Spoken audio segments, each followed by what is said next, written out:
Buongiorno, benvenuti alla TG Sicilia, le principali notizie. Mattinata di passione per viaggiatori e turisti all'aeroporto di Catania.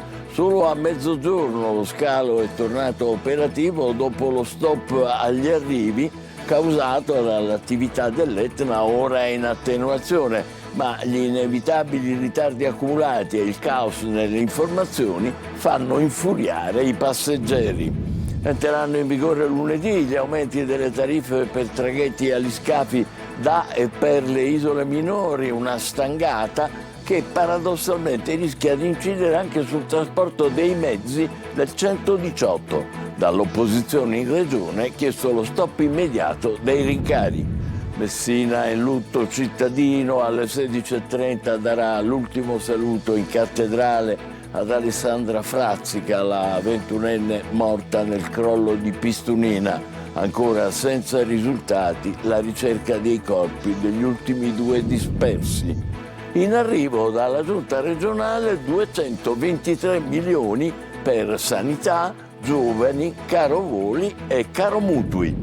Fermare la fuga dei cervelli dalla Sicilia e investire sui talenti è la sfida della Scuola Superiore di Catania, che offre ai migliori studenti un percorso di alta formazione senza dover lasciare la nostra regione. Intrattenimento sul palco di Marina di Modica, Roberto Lipari ha coinvolto il pubblico tra risate e riflessioni con l'ultimo spettacolo raccontando se stesso e il nostro tempo. Bel canto, pienone al Teatro Greco di Tindari per il monumentale Nabucco di Verdi. Dopo il successo e le ovazioni del pubblico, l'opera verso il gran finale a Taormina.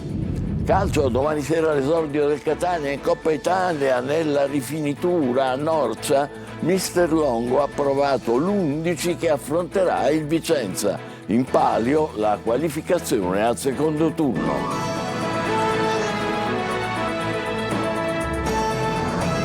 Bentrovati, dicevamo che è stata una mattinata di passione per viaggiatori e turisti all'aeroporto di Catania, perché soltanto a mezzogiorno sono ripresi gli arrivi e di conseguenza le partenze, perché l'attività dell'Etna si è notevolmente attenuata con un netto calo delle fontane di lava e della emissione di cenere dal cratere voragine. Ma allo scalo di Fontana Rossa gli inevitabili ritardi che si erano accumulati nelle ore hanno fatto infuriare i viaggiatori. E andiamo all'aeroporto con Adelaide Barbagallo.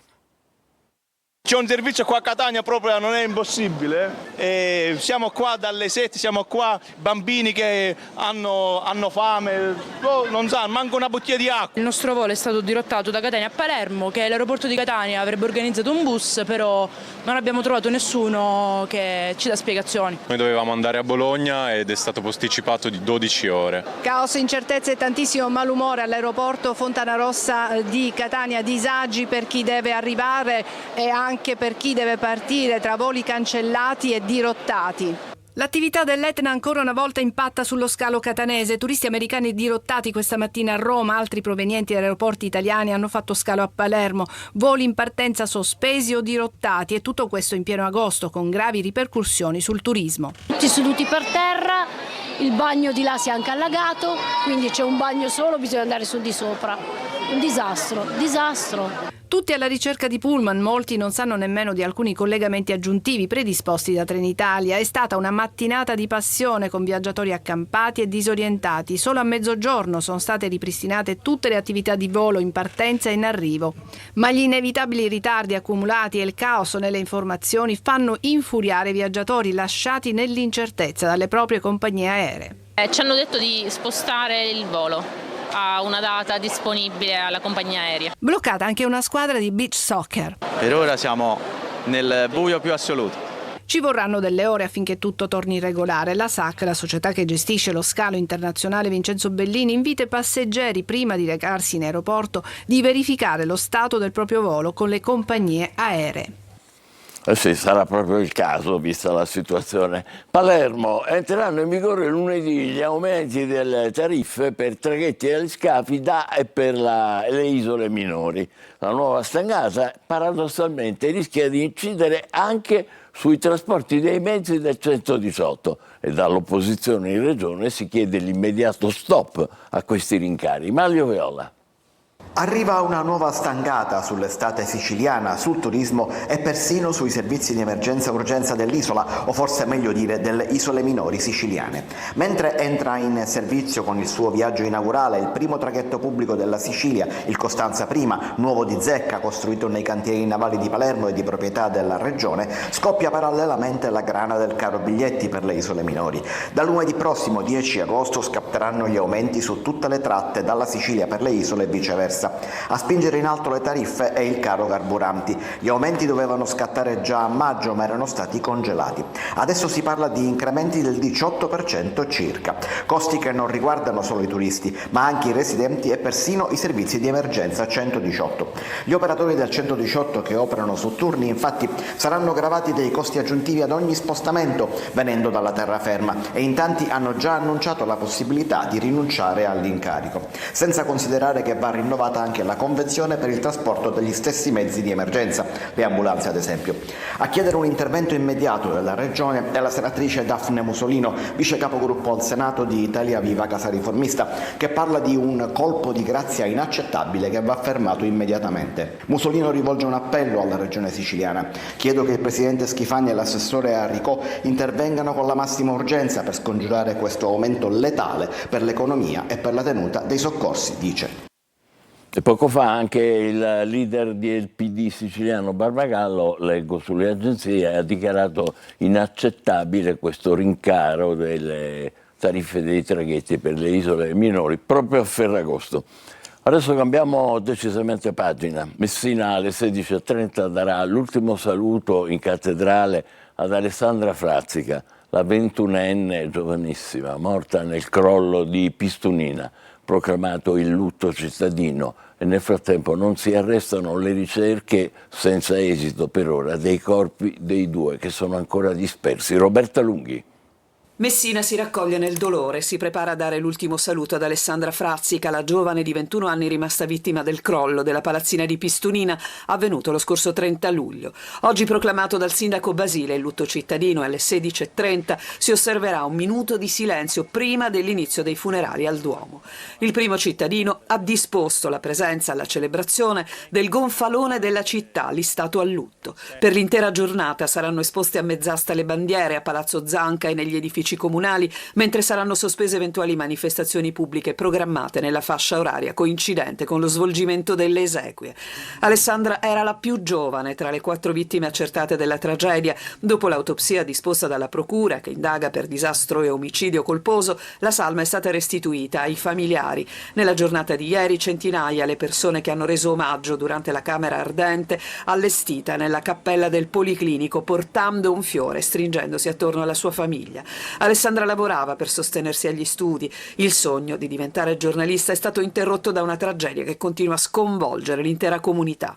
Intanto, mentre la città vive il giorno di lutto, non si fermano le operazioni di soccorso. Per l'8° giorno consecutivo i vigili del fuoco, supportati dalle unità cinofile, continuano a scavare tra le macerie alla ricerca dei 2 dispersi, Santino Magazzù, marito di Rosa Leone, e il collaboratore domestico Lairu. Saranno i tecnici incaricati dalla procura, già al lavoro, ad aggiungere elementi per avere risposte alle domande sulla tragedia.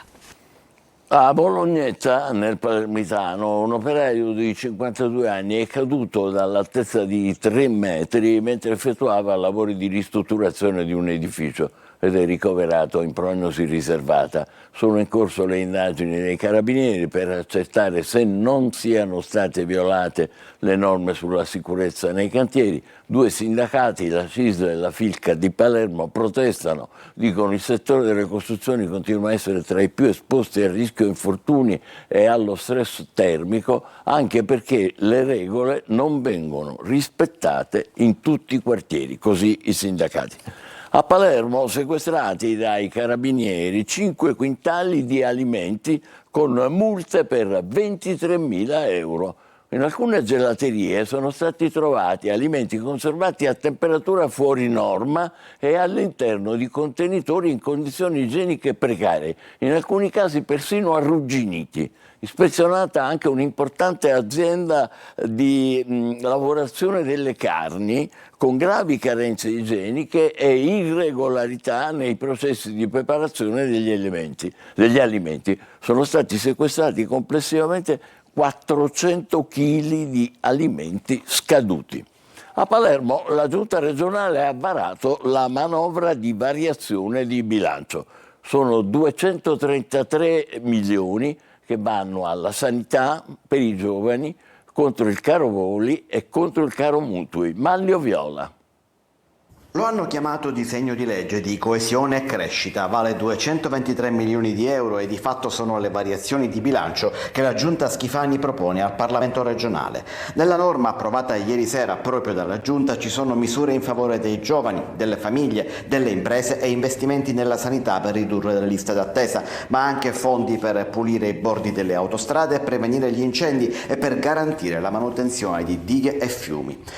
In totale 10 milioni per i contributi contro il caro mutui per le imprese, mentre altri 9 sono mutui agevolati per i giovani meno di 35 anni con un ISEE inferiore a 35.000 euro. Ancora 9 milioni per i contributi sugli interessi ai siciliani che usano il credito al consumo.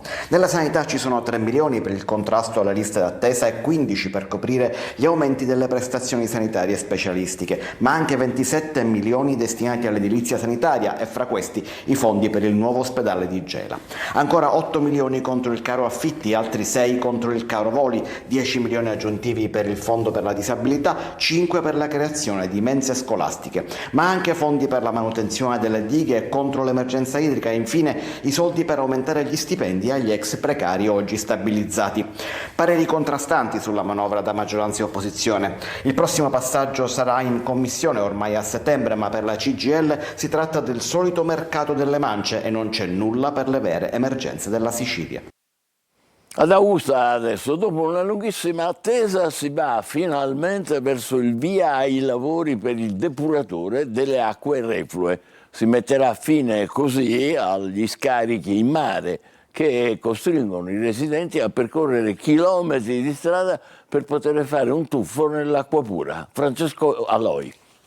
Io vivo ad Augusta da più di 10 anni, quindi non sono una augustana doc, però apprezzo perché finalmente di questo depuratore ho sentito sempre parlarne. Quantomeno diventerà il mare come una volta.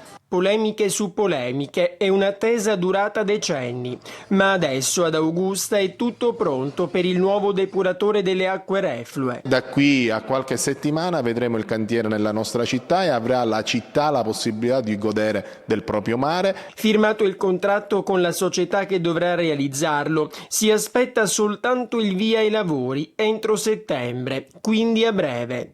Così si passa dalla fase progettuale a quella esecutiva. Finita la fase di ingegnerizzazione che già è partita, inizieranno altre tipologie di problemi perché sono una serie di lavori molto invasivi, dobbiamo costruire tutta la condotta fognaria, ma ad averceli questi problemi.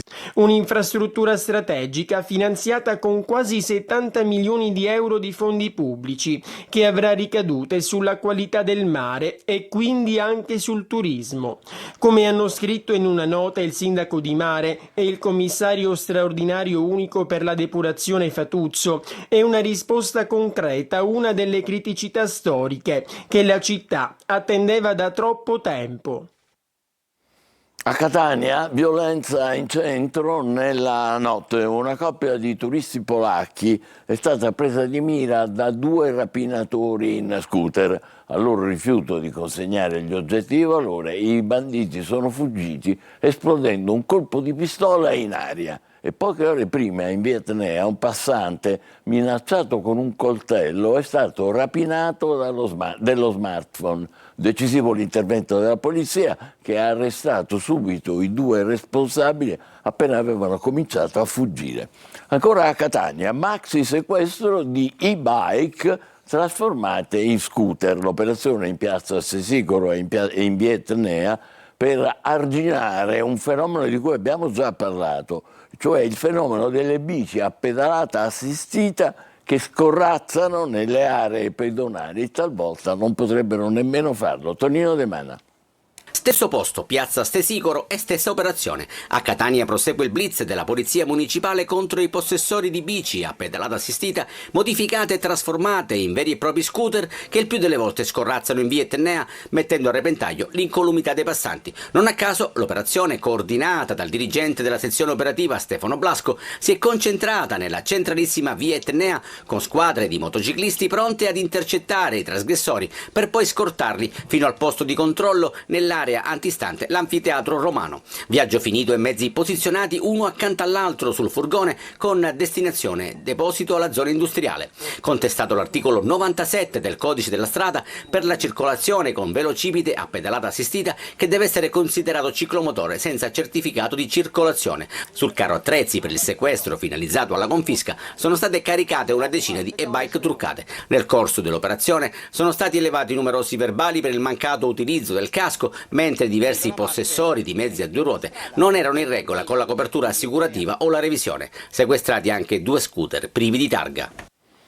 Ancora a Catania, stupore e indignazione per la scomparsa della targa nella piazza intitolata ai caduti dei Vigili del Fuoco, nello slargo tra le vie Playa e delle Undine. Come vedete, ecco, questa era la targa che c'era inizialmente, adesso resta soltanto il supporto senza la lastra di marmo e profondo rammarico è stato espresso dal consigliere di municipalità Giuseppe Buglio e da Carmelo Barbagallo, che è il segretario nazionale del sindacato Fisi, secondo cui l'atto di vandalismo offende la memoria dei vigili del fuoco morti sul lavoro. La targa era stata collocata appena 2 mesi fa.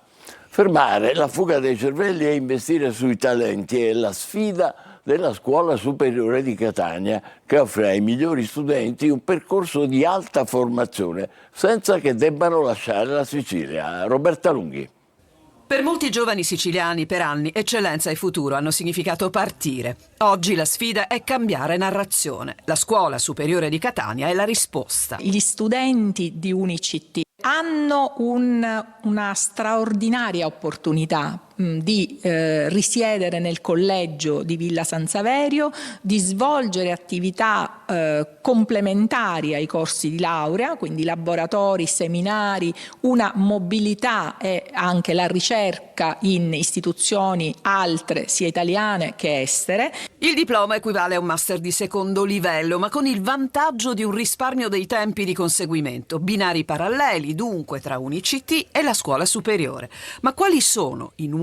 Ogni anno il concorso seleziona 20 studenti meritevoli attraverso una delle prove con una commissione esterna all'Università di Catania proprio per garantire l'imparzialità e la trasparenza. Il 15 e 16 settembre le date del concorso nazionale che si terrà al Polo Didattico di Giurisprudenza di Via Rocca Romana e il bando è rivolto a tutti gli studenti, a prescindere dal voto della maturità. Una realtà che non si misura soltanto nei numeri. Restare e dunque accedere a una formazione di eccellenza non vuol dire però trattenere, ma al contrario offrire gli strumenti per un confronto internazionale partendo da Catania. Non direi che c'è una contrapposizione tra restare e andare via, ma appunto la Scuola Superiore di Catania coniuga le due cose in maniera direi eccellente e perfetta perché i nostri studenti possono ambire alle migliori carriere sia in Italia che all'estero. Intrattenimento, una serata all'insegna dell'ironia e del divertimento. A Marina di Modica, Roberto Lipari ha coinvolto il pubblico tra risate e riflessioni con l'ultimo spettacolo, dove racconta se stesso e il nostro tempo. Veronica Barbarino. Ma perché l'ultimo spettacolo? Perché già a 35 anni devi annunciare il ritiro dalle scene? E se davvero fosse l'ultimo spettacolo? A Marina di Modica, per la rassegna estiva della Fondazione Teatro Garibaldi, Roberto Lipari ha portato in scena il suo monologo e, come sempre accade con il comico siciliano, ogni spunto è buono per ridere del tempo in cui viviamo. Diventare ricco ora. Tu lavori in un call center. Se sapevi come si diventava ricco, uno diceva a me, giusto? Uno show personale surreale nel quale comicità, riflessione e racconti di vita vissuta si intrecciano per divertire e far pensare. No, io faccio come i Pooh, cioè annuncio sempre che la fine, però alla fine non arriva mai, così quando farò veramente l'ultimo spettacolo dice mi è venuto bene e che ho fatto le prove generali.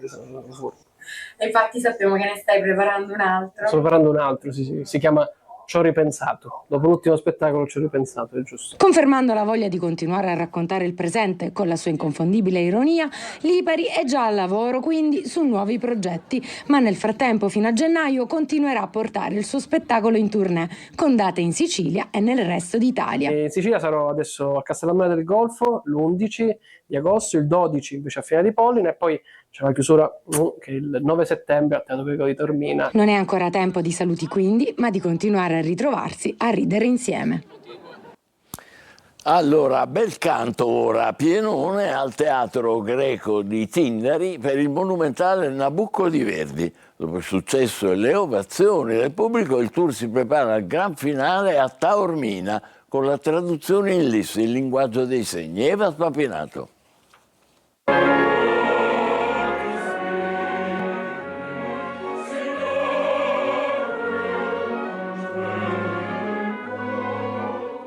Il teatro è pieno, quando parte il Va Pensiero, il pubblico interrompe la scena con un applauso che dura diversi minuti.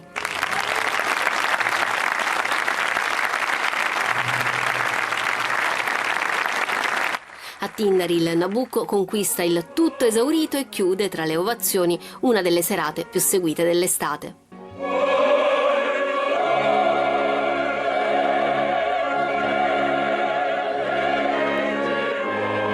Sul palco la regia di Salvo Dolce, il coro lirico siciliano e un cast internazionale riportano Verdi nel Teatro Greco, dove la forza dell'opera dialoga con uno dei luoghi simbolo della Sicilia.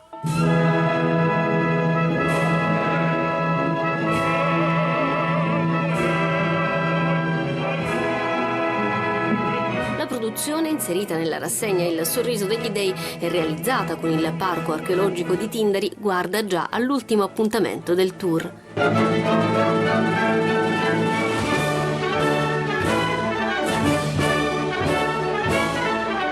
Stasera il sipario si alzerà al Teatro Antico di Taormina e sarà una prima anche sul piano dell'inclusione. Il Nabucco verrà tradotto in diretta nella lingua dei segni italiana per permettere anche al pubblico non udente di seguire lo spettacolo, perché la grande musica parla a tutti, anche con le mani. Straordinario, stasera a Taormina. Ci fermiamo brevemente, poi le ultime del calcio Catania che si prepara alla sfida di Coppa Italia contro il Vicenza. State con noi.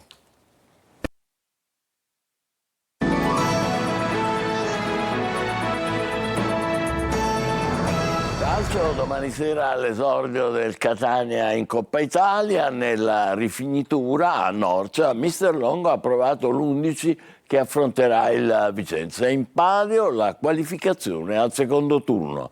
Torino De Mana. Seduta mattutina e di rifinitura, quindi prevalentemente tattica per il Catania, che viaggia alla volta di Vicenza, dove domani sera, calcio d'inizio alle 20, affronterà i Veneti, neopromossi in Serie B, per il primo turno preliminare di Coppa Italia. D'ora in poi si farà sul serio. Al Menti è in palio la qualificazione in una sfida che presenta molte insidie, in primis per l'avversario di categoria superiore e poi per il fattore campo, anche se sugli spalti è annunciata la presenza di 600 cuori rossazzurri fidelizzati e non residenti a Catania. Nel corso dell'ultima seduta in terra umbra, dopo la gara è previsto il rientro in sede, Longo ha approvato l'11 anti-Vicenza partendo da una certezza, ovvero la difesa a 4. 3 invece i centrocampisti ed altrettanti gli attaccanti, 2 esterni ed un riferimento centrale. L'alternativa è come sempre il collaudato 4-2-3-1. Per Vicenza, Gherardi ed Allegretto dovrebbero agire al centro della difesa, sicuro Corbari che può dare molto in un centrocampo a 3. In avanti, probabile l'impiego in avvio di Lunetta e Cicerelli. Tra i i disponibili per il match di Vicenza figura anche il neoacquisto Perrotta, che ha firmato un anno di contratto più l'opzione per il secondo. A proposito di mercato, il Catania e la Cremonese stanno discutendo di un eventuale passaggio in rosazzurro del Jolly Rocchetti. In uscita si cerca una soluzione e soprattutto una collocazione per Di Noia. Noi ci fermiamo qui, grazie per averci seguito, appuntamento per altre notizie alle 20, buon pomeriggio.